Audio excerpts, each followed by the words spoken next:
Cambridge Ielts 4 by University of Cambridge ESOL Examinations. Published by Cambridge University Press. This recording is copyright. CD 1. Test 1. You'll hear a number of different recordings and you'll have to answer questions on what you hear. There will be time for you to read the instructions and questions, and you'll have a chance to check your work. All the recordings will be played once only. The test is in 4 sections. At the end of the test, you'll be given 10 minutes to transfer your answers to an answer sheet. Now turn to Section 1. Section 1. You'll hear a young student asking the social organizer of his school for information about organised trips. First, you have some time to look at questions 1 to 4.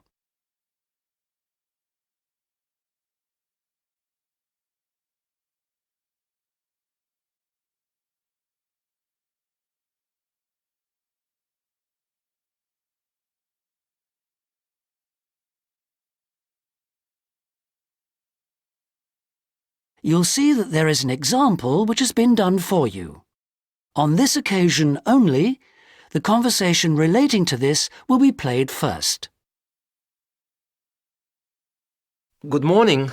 Good morning. How can I help you? I understand that the school organizes trips to different... Yes, we run 5 every month. 3 during weekends and 2 Wednesday afternoon trips. There are 5 trips every month, so 5 has been written in the notes. Now we shall begin. You should answer the questions as you listen because you will not hear the recording a second time. Listen carefully and answer questions 1 to 4. Good morning. Good morning. How can I help you? I understand that the school organizes trips to different... Yes, we run 5 every month. 3 during weekends and 2 Wednesday afternoon trips. What sort of places? Well, obviously it varies, but always places of historical interest, and also which offer a variety of shopping because our students always ask about that. And then we go for ones where we know there are guided tours because this gives a good focus for the visit. Do you travel far? Well, we're lucky here, obviously, because we're able to say that all our visits are less than 3 hours' drive. How much do they cost? Again, it varies. Between £5 and £15 a head, depending on distance. Oh, and we do offer to arrange special trips if, there are more than 12 people. Oh, right. I'll keep that in mind. And what are the times normally? We try to keep it pretty fixed so that students get to know the pattern. We leave at 8:30 a.m. and return at 6 p.m. We figure it's best to keep the day fairly short. Oh, yes. And how do we reserve a place? You sign your name on the notice board. Do you know where it is? I saw it this morning. And we do ask that you sign up 3 days in advance, so we know we've got enough people interested to run it, and we can cancel if necessary, with full refund, of course. That's fine, thanks. Before you hear the rest of the conversation, you have some time to look at questions 5 to 10.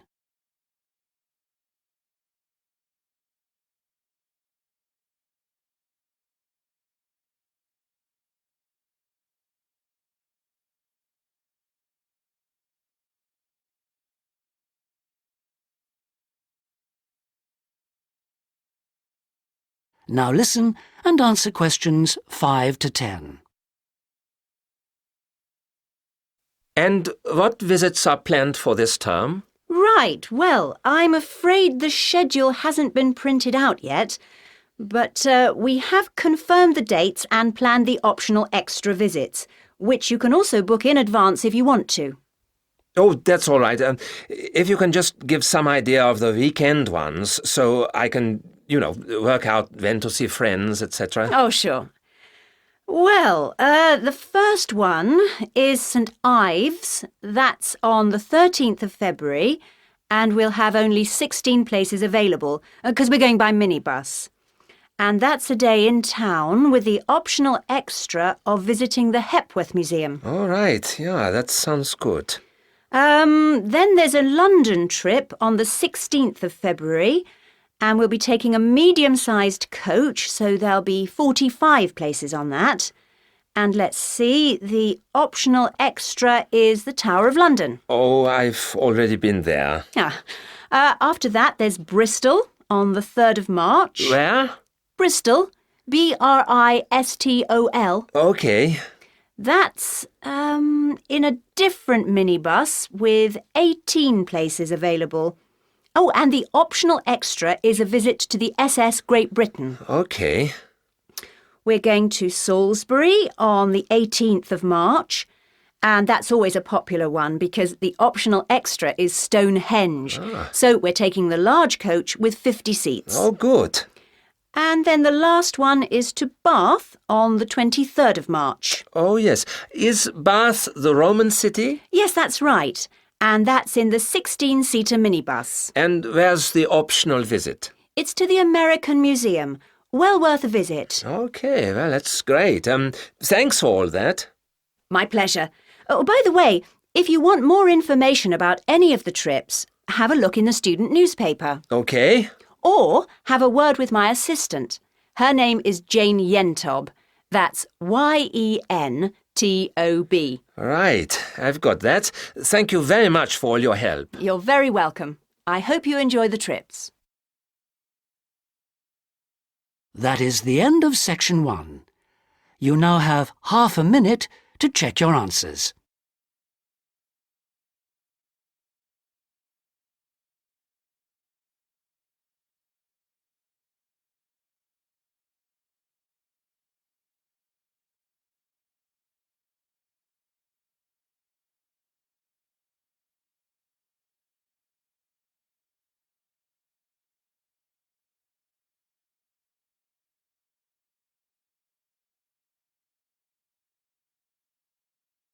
Now turn to section 2.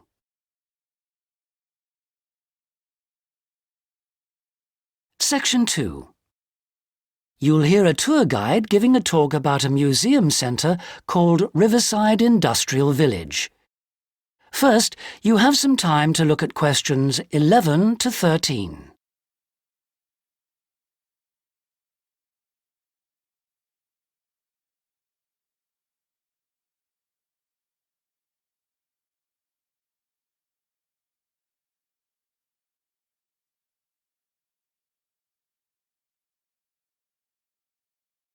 Now listen carefully and answer questions 11 to 13.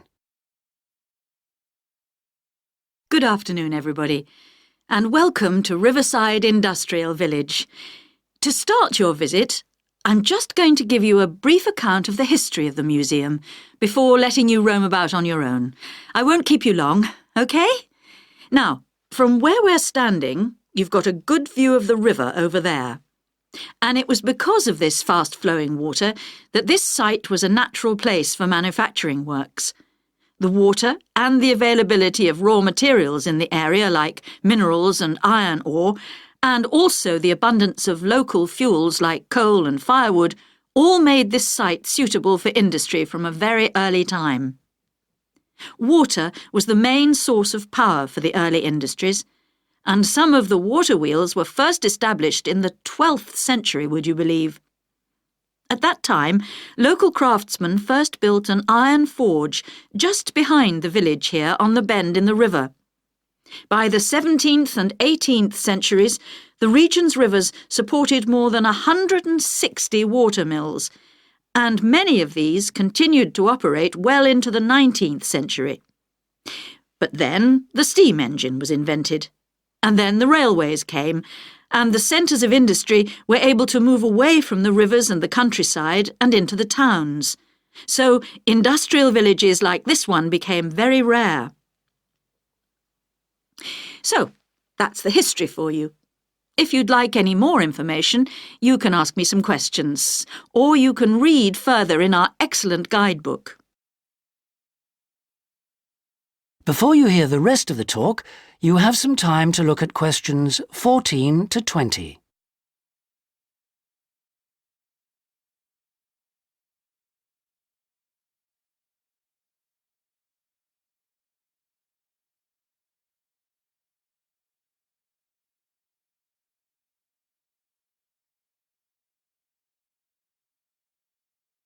Now listen and answer questions 14 to 20. Now, I'm going to give you a plan of the site, and I'd just like to point out where everything is, and then you can take a look at everything for yourself. I've already pointed out the river, which is on the left, and of course, running along the bottom is Woodside Road. Got it? OK. Now, we're standing at the entrance. See it at the bottom? And immediately to our right is the ticket office. You won't need that, because you've got your group booking, but just past it are the toilets. Always good to know where they are. In front of us is the car park, as you can see, and to the left, by the entry gate, is the gift shop. That's where you can get copies of the guide, like this one here. Now, beyond the car park, all the buildings are arranged in a half circle with a yard in the middle. The big stone building at the top is the main workshop. That's where the furnace is, and where all the metal was smelted and the tools were cast, as you'll be able to see. Now, in the top right-hand corner, that building with bigger windows is the showroom, where samples of all the tools that were made through the ages are on display. In the top left corner is the grinding shop, where the tools were sharpened and finished. And on one side of that, you can see the engine room, and on the other is the cafe, which isn't an antique, you'll be pleased to know, though they do serve very nice old-fashioned teas. The row of buildings you can see on the left are the cottages. These were built for the workers towards the end of the 18th century, and they're still furnished from that period, so you can get a good idea of ordinary people's living conditions. Across the yard from them, you can see the stables, where the horses were kept for transporting the products. And the separate building in front of them is the works office, and that still has some of the old accounts on display. Right, if anyone wants a guided tour, then I'm starting at the engine room. If you'd like to come along this way, please, ladies and gentlemen. That is the end of section 2. You now have half a minute to check your answers.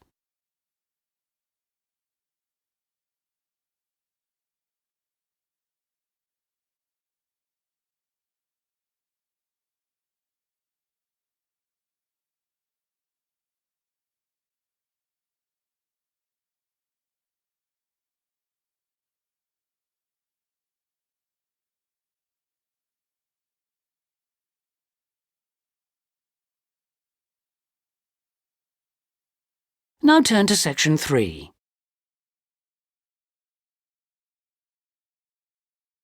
Section 3. You'll hear Melanie, a student, talking to one of her lecturers about her studies. First, you have some time to look at questions 21 to 27.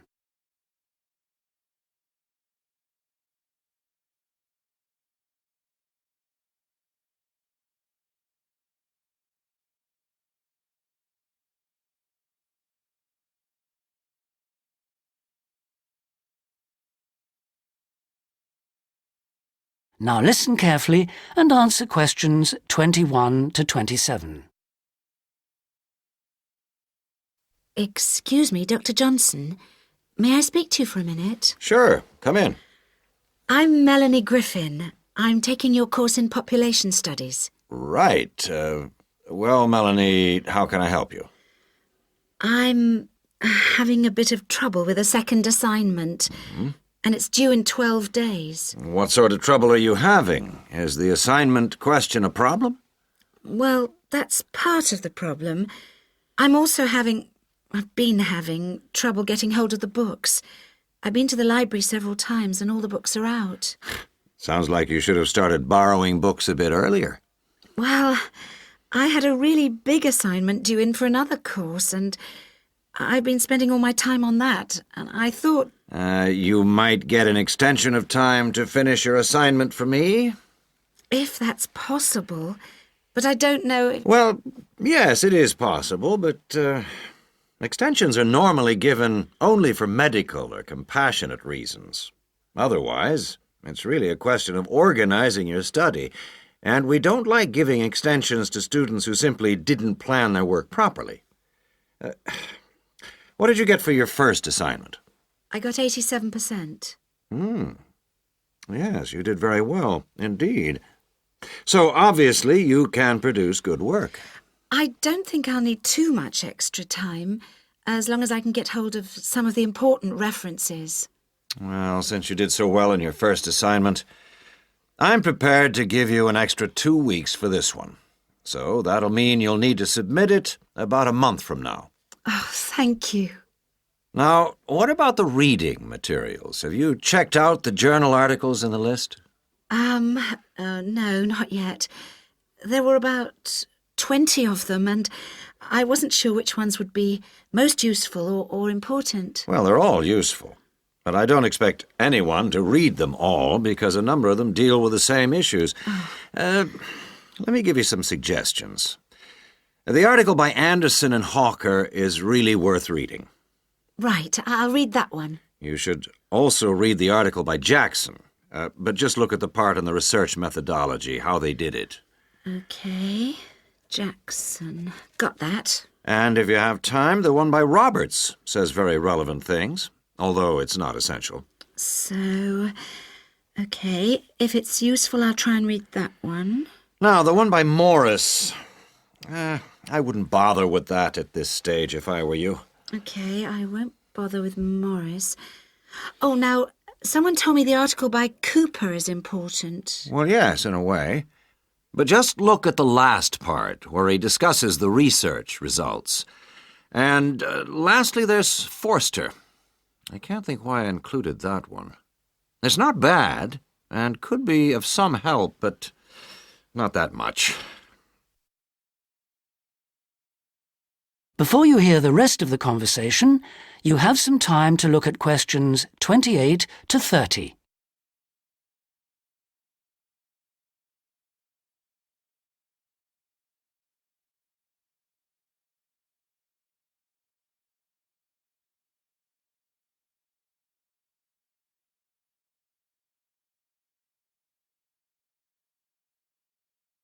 Now listen and answer questions 28 to 30. Now, let's deal with the assignment question. What's the problem there? It's the graph on page 2. What seems to be the problem? It's just the bar graph showing reasons why people change where they live. Well, I've got a photocopy, but the reasons at the bottom are missing. Ah, okay. Look at the first bar on the graph. Now, that indicates the number of people who move because they want more space. Oh, I see. Bar 1. Okay. Now, what about the next bar? Bar 2 is to do with the people living nearby, disturbing them. So they chose to move away to somewhere quieter. Now let's look at bar number 3. Another reason people change their place of living is because they want to be closer to the city. Okay. Proximity to the city is an issue. Now, bar number 4 refers to problems when the owner of the property won't help fix things that go wrong. In other words, the owner is not helpful, and so the tenants move out. Okay. Now, what about bar 5? Bar 5 is about those people who move because they need a bus or train to get them into the city or to go to work. Okay. And bar 6? Bar number 6 is interesting. That reason was given quite a lot. People moving because they wanted to be in a more attractive neighborhood. Oh, yes. Thank you very much. That is the end of section 3. You now have half a minute to check your answers.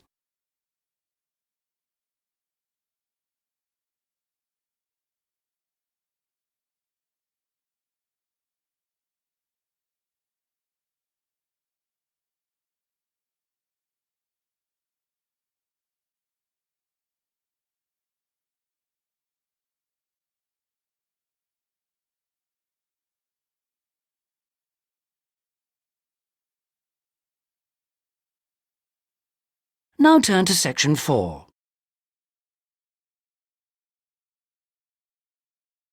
Section 4. You'll hear a talk on the subject of the urban landscape. First, you have some time to look at questions 31 to 40.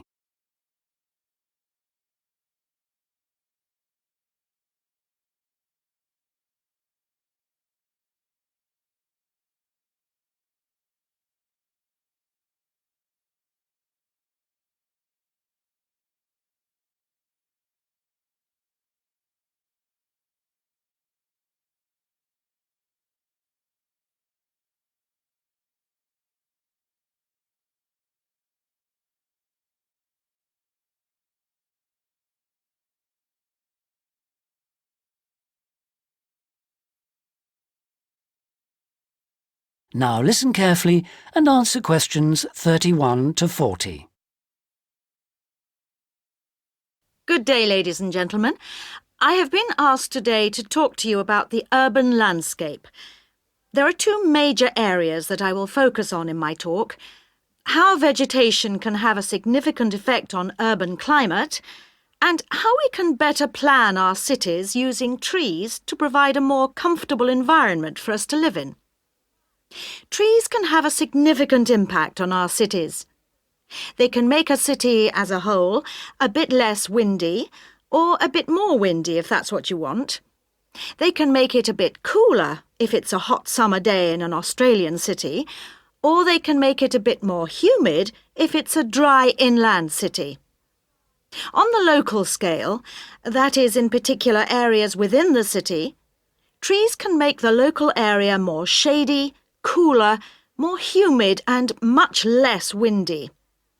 In fact, trees, and planting of various kinds, can be used to make city streets actually less dangerous in particular areas. How do trees do all that, you ask? Well, the main difference between a tree and a building is a tree has got an internal mechanism to keep the temperature regulated. It evaporates water through its leaves, and that means that the temperature of the leaves is never very far from our own body temperature. The temperature of a building surface on a hot sunny day can easily be 20 degrees more than our temperature. Trees, on the other hand, remain cooler than buildings because they sweat. This means that they can humidify the air and cool it, a property which can be exploited to improve the local climate.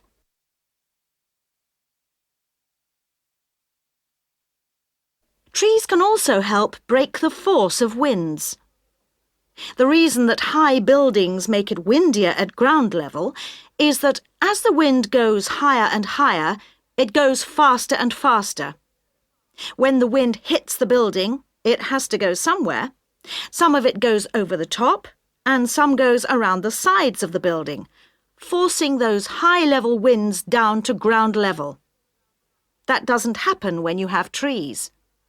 Trees filter the wind and considerably reduce it, preventing those very large, strong gusts that you so often find around tall buildings. Another problem in built-up areas is that traffic noise is intensified by tall buildings.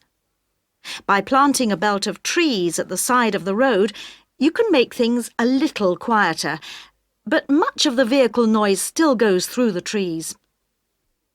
Trees can also help reduce the amount of noise in the surroundings, although the effect is not as large as people like to think. Low-frequency noise in particular just goes through the trees as though they aren't there.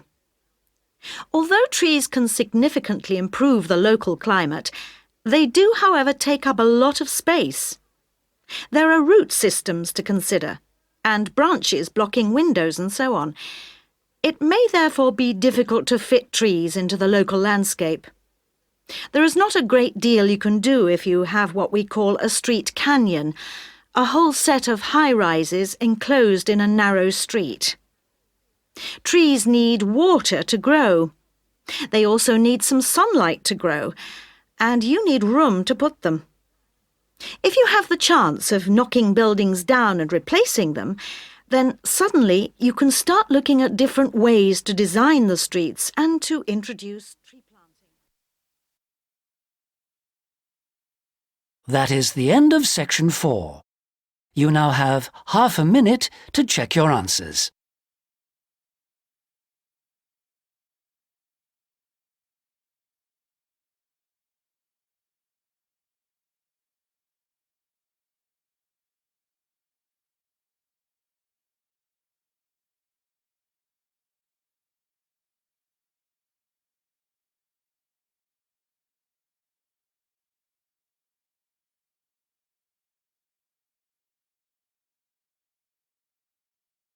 That is the end of the listening test. In the Ielts test, you would now have 10 minutes to transfer your answers to the listening answer sheet.